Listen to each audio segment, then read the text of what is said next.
Hello everyone, welcome to Sunya IAS. Guys, today we are going to start a new program. Okay, we are going to do the discussions of daily questions provided by Sunya IAS in the daily answer writing program. Now, what is this program? One question is provided to all students every day on the website, and all the students are writing answer to that one question. Now a lot of students are finding it difficult on how to approach and stuff. We are giving the model answers to everyone, but we thought it will be better if we have daily discussions on every question that we are posting, and we can teach you the art of answer writing. Okay, we will just explain you in these videos that how you're supposed to approach the question, what are the components of the question, the keywords, what is the demand of the question, what are the types of introduction, and in such questions, which type is to be used, how are the conclusions supposed to be framed, and everything. So today is the first day, so we are going to discuss a few things in a little bit more detail. It will be a little longer than every day, but we are going to start today, and this is going to be a wonderful journey where you will improve your answer writing exponentially. Okay, want to give you one small piece of advice which is very important for you to listen, and then we will discuss the first question of January, which is pertaining to GS4 paper. Okay, guys, how many of you have learned to ride a bicycle? Okay, I suppose most of you, all of you. Okay, so when you take your bicycle and go out, the first day you can never ride it. It takes a week or 15 days or a month's practice. It's like different for everyone, and you need someone to hold the back, of your back and help you do it, and then only you can like ride your bicycle on your own. And once you know how to ride your bicycle, you can do all kind of stunts also. So answer writing is the same thing. The first day you will not able to write any answer. You will end up writing irrelevant things. Maybe your pen will not start moving. Maybe you will procrastinate. Okay, so Sunya IAS is going to be with you in this journey, and we are going to help you every day. We got your back when you ride your bicycle, we got your back when you're writing your answers. We will explain you, we will teach you how to write it. So I hope everyone is ready for it. I need this session to be participative, but since it's a recorded session, I want everyone to write comments, whatever questions I ask in the session. Please answer those. Okay, the questions are to be answered in the comment box. Done. So let us start. We have put a quote for you, and this is the daily answer writing program I was talking about. The link for it is given in the description box. Okay, knowledge is of no value unless you put it into practice. Okay, you might know 50,000 things, but unless you start using that knowledge in your everyday life, there is no meaning of having that knowledge. Okay, this is the basic thing we all should know in life. So we will also start with some kind of little motivation. And now let's go to the first question of the month of January. The questions will be in the month of January of GS4. We are doing 1 month, one GS paper concept. So say in January it's GS4. So it will be GS1 in February, GS2 in March, GS3 in April. Okay, and then again the cycle continues. So I hope this much is clear. So let me read out the question for all of you. While we read the question, you have to get into a practice that within 45 seconds, you should be able to frame the structure. Okay, initially you won't be able to, itna jaldi nahi hoga, but we have to reach here. This is our destination, this is our goal. When you will be able to do this, you will be able to complete your paper, you will be able to write better answers, and you will be able to get good marks in your mains. So let us go and read the question. Okay, the question is, highlight the difference between values and ethics. Do they both ever contradict each other? Here's a question mark. Justify giving examples. Okay, so here we are supposed to compare values and ethics. Okay, so there are two questions here. First question is, what is the difference between values and ethics? And the second is, do they ever contradict each other? And we are supposed to justify this with examples. So now we know there are two good parts of the question. In the first part, we will try to differentiate. Okay. And in the second part, we will say it contradicts yes and it contradicts no. The second part of the question will have two parts. Now, this is a very basic idea about how to go about your question. But to be a pro, you need to know how to frame your introduction, how to go about your conclusion, how to form the structure. Okay. So, first of all, when you want to write the introduction, you should know introductions are majorly categorized into five types. Okay, there can be more, but majorly introductions are categorized into five types. Now, today I'm going to teach you which kind of introduction is going to be used in this question. So, I'm giving you five options. I want all of you to comment in the comment box that what kind of introduction we are going to use. Okay, the first kind of introduction is very simple. You define a term. Okay. Second type is why this particular issue is asked, why this question is asked, why is it in news? Okay. Third is you give some data or fact. Fourth one is you write some kind of significance of this thing. And the fifth one would be you use some quotes. So in this kind of a question, okay, what kind of introduction will you use? First of all, the important thing in life is you have to strike down things which are not useful to you. So for example, data and fact. There is no data and fact on ethics and values. Okay. Why the issue in news? This is not a current affairs based question. It's a core question. You can also not define because definition is going to be one of the difference. So you have strike down three types of introduction. So we have two options with us. Either you explain the significance of values and ethics, or you write a quote that is relevant to start your answer. So, say for example, you can write a quote like one's character is formed as a accumulation of his or her moral values.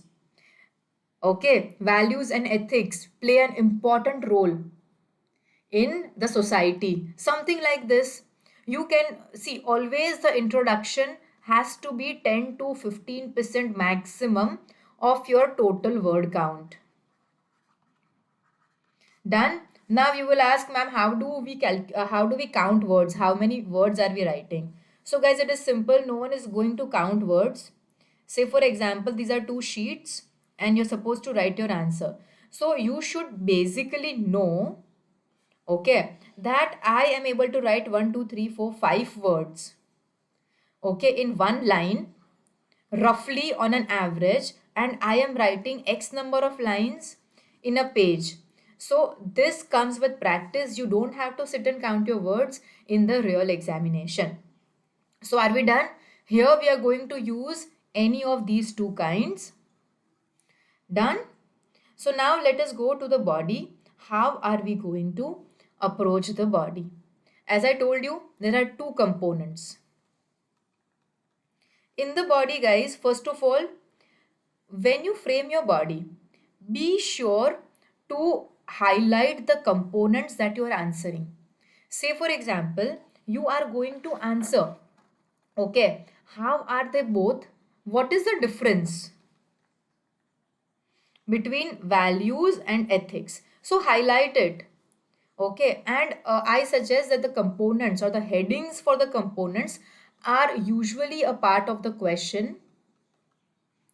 It shows that you are addressing the demand of the question and you're not writing irrelevant things. Also, it becomes easier for the examiner to find the relevant information in your answer. See, if you write in a story format, in a paragraph format, it's difficult for the examiner to find the relevant information. Plus, it also highlights a confused state of mind. But when you write things clearly, okay, it shows clarity of concept, right? So we are going to write it like subcomponents are going to be a part of question. This is going to be a prerequisite for all our answers that we write from now onwards. Second thing, now again this body will be broken down into different kind of topics. Say for example, first is social, economical, political, or maybe temporal approach, or maybe stakeholder approach, or sectoral approach. Now as and when we practice, I'll tell you which approach we will be looking at. Now comes conclusion. Now if I talk about conclusion, conclusion can also be of 5 types. Okay, I want everyone to write this down. The first one being, it has to be a balanced opinion. Okay. Second one, it should be like a way forward or it should be futuristic. Third one, there should be some suggestions or some solution to the issue. Okay. Fourth, you can sometimes end it by some best practices. And fifth, you can give some quotes. Just a second, guys. Yeah, we are back. Quotes, or you can give some constitutional mandates. This is very much in terms of GS2 and no other paper. So this is your basic framework, and this is how we are going to approach. Now I have briefed you all about how we are going to approach the question. So let us see. Our first heading is going to be difference between values and ethics. So on what parameters are we creating the difference? And first of all, you have to be very clear about the difference between values and ethics. I'm sure most of you will be clear about it, but still, let me tell you a couple of things about values and ethics which will make it very clear for you. And everywhere in ethics, wherever we are writing anything, we are going to substantiate with an example. Now say the definition is one of the difference. Okay. Meaning is one of the difference. Okay. So what is the meaning of values? Values are the concepts or things to which an individual attaches importance to. Okay. And ethics is something which guides you in doing something. You'll feel, is it right or is it wrong? Say for example, friendship. Okay, for most of us, friendship is a value, right? So if friendship is a value, then what is ethics? Helping a friend is good or bad? This is your ethics. Okay. So this is very basic difference that I am telling you. So whenever you are differentiating between wrong and right and wrong, this is a part of your ethics. Okay, I'm just discussing the definition. And anything, okay, any concept to which we attach importance to is a value. We will take a lot of examples. Okay, so the definition part is taken care of. So how we want you to write is, put the keyword definition and then put a colon and then write these points. Uske niche put an arrow and write the example. Okay, your answer will be so clear, you'll really get good marks. Okay, then we will talk about the nature. Okay, the nature of values. Now, what is the nature of values and ethics? So, when we talk about nature, so guys, I want you to, pause the video and write down what is the difference between the nature. Okay, by nature, what do we mean? So, let us go to this thing. Now, we covered in the definition also.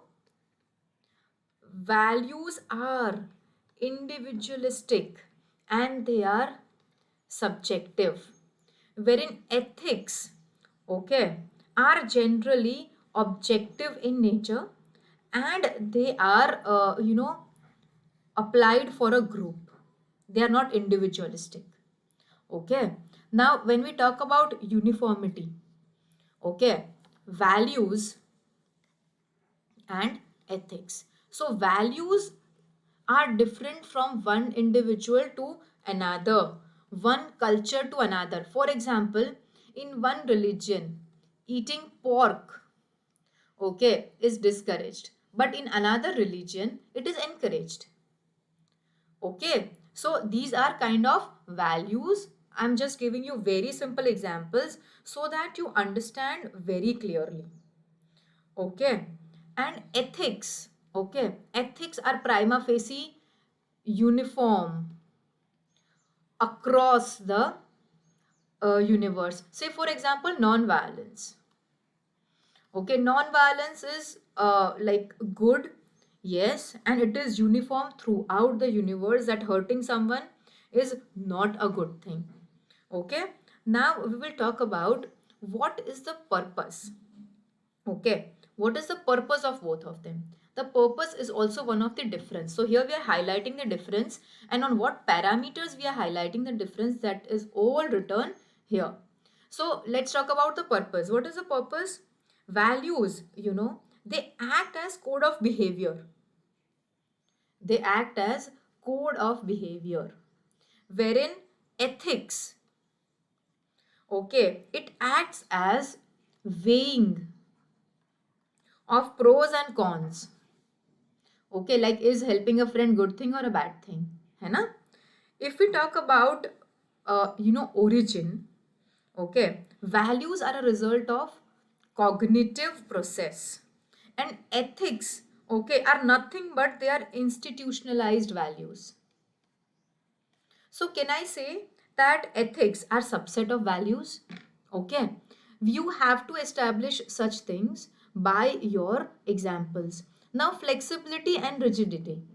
Okay, say for example, for a person, for a person eating non-veg, okay, is a value, but he gets influenced or persuaded by someone and he stops eating non-veg.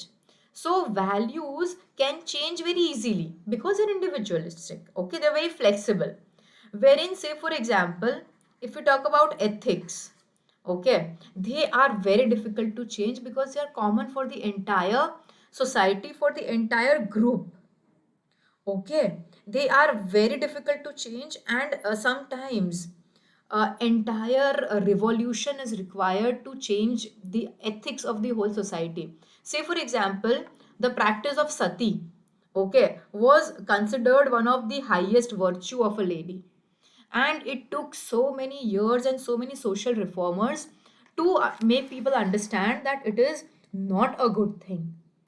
Okay, so this is how you are approaching the first part of your question. Now, the second part of the question is, do they conflict each other? So, in that, we are going to have one section as yes and one section as no.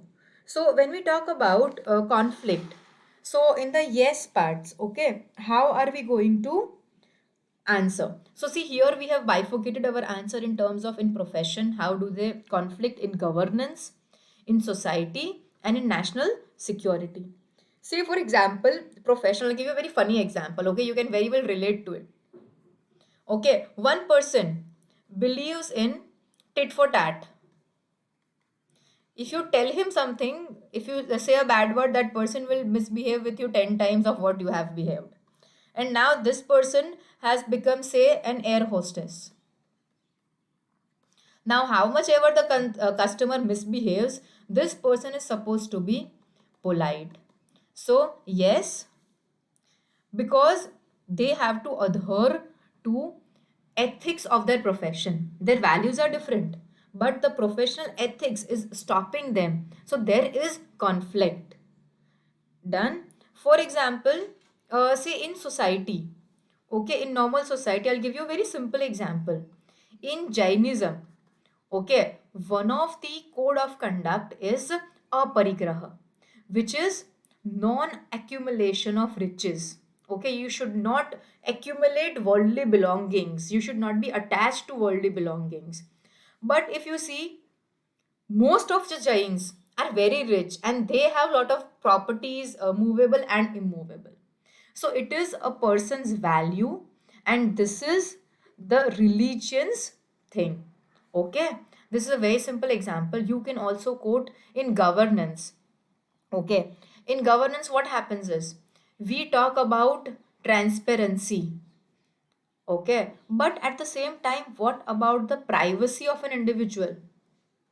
Okay, in society, sometimes we can see that the societal values are conflicting with the constitutionalism. In national security, say for example, killing someone. okay, is non-ethical or it's not a value for a soldier, but for national security, but for nationalism, that person will have to kill the enemy. Okay, now how they both complement each other. We said that no is going to be a part of a answer too. Okay, say for example, in profession, same thing. Okay, how in profession? There's a civil servant, okay, whose highest value is helping others, and his job is also that. Done. In governance, transparency brings accountability and hence citizens' rights are upholded. The same example, the same parameters can be explained as in how it helps. Okay, societal values. Say, for example, the DPSP and the fundamental rights. They always complement the societal values. Same thing, nationalism and human values also complement each other at various parameters.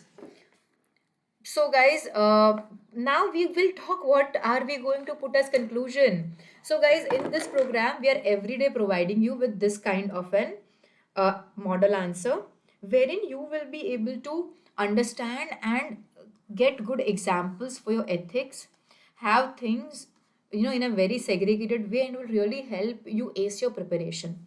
Now we are writing the conclusion. The examples that I will be discussing will be my own personal examples, and the examples in the model answer are going to be different. So don't worry, I am not explaining you the same thing that is mentioned in the model answer. Here, the purpose is to teach you how to write answers. Okay. So, what kind of a conclusion are we going to use? We are going to use a balanced approach conclusion. Okay, because here there is nothing much that can be written. Okay, there is no suggest नहीं करना है way forward, ना measures देने हैं, ना कोई constitutional चीज लिखनी है. So here we can write something like this, that ethics and values, inculcation of values and upholding of ethics is very important for a society and a country, okay, to develop. But both of them should be changed from time to time according to the needs of the society. You can put some kind of a conclusion like this, and you will score very good marks because your answer is enriched with examples, your introduction is proper, your answer is segregated into subcomponents, and that too, these subcomponents are a part of the question. So, guys, thank you very much. If you like the video, please share it with your friends. Please press the like button and also subscribe to our channel. Thank you.